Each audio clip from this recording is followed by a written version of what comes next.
The remainder of the Finder's commands outside the file menu are quite easy to go through because they're in common with many other applications. For example, the Edit menu consists of the same commands that you see in other applications. You may have an undo command. If you've moved something and you want to move it back, you can undo the move. Cut, copy, and paste, and select all are standard Edit menu commands. And you can show the clipboard. You can also use the Edit menu to insert special characters into text. The first four commands in the View menu you've already seen. They are these four buttons.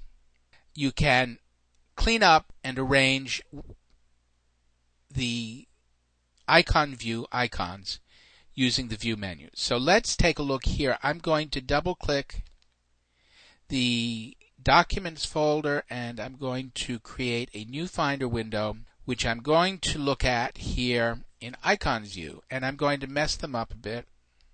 They started out alphabetically, and this works in an icon view. It also works on the desktop. I can clean up the selection. Let me select 3 files. Clean up the selection. We'll just neaten things up. I can clean up the entire window. If nothing is selected, I could either use Select All or have nothing selected and clean it up so they're in nice rows and columns. Now, originally it started out alphabetized. In the View menu, I can also choose Arrange by these various options, and if I choose Name, it goes back to being alphabetized. So that's the View menu. We've already seen Show and Hide the toolbar and customizing the toolbar. Here's the last item, the View options, and it depends on whether or not I have a specific file or folder selected. I could say that I always want to open this in icon view. Otherwise, I will open it in the current type of view of the current window. I can change the size of the icons in this view, and I can change the spacing in the grid. Notice how I'm tightening things up. The text size is customizable, and again, this is for all of the items in the folder I'm currently viewing. And I can choose where I want the label to be.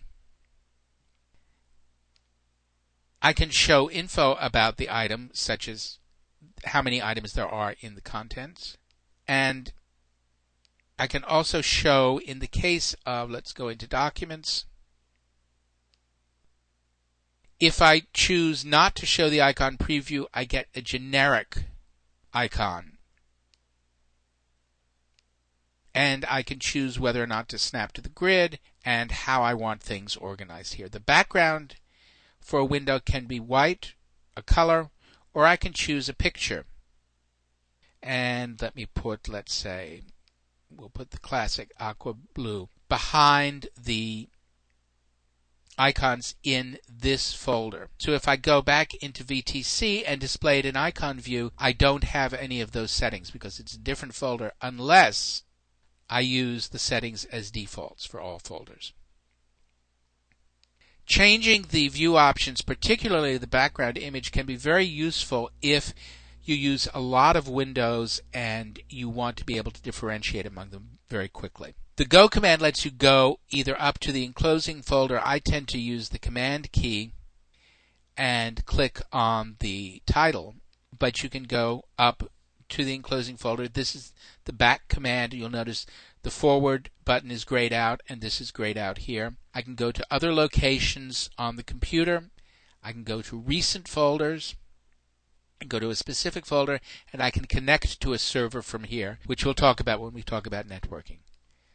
The window command is the basic window command with all of the windows for the application, in this case the Finder, and the help command gives you access to help. So that, very quickly, is the balance of the Finder commands. There's just one other one we have to look at, and that's preferences.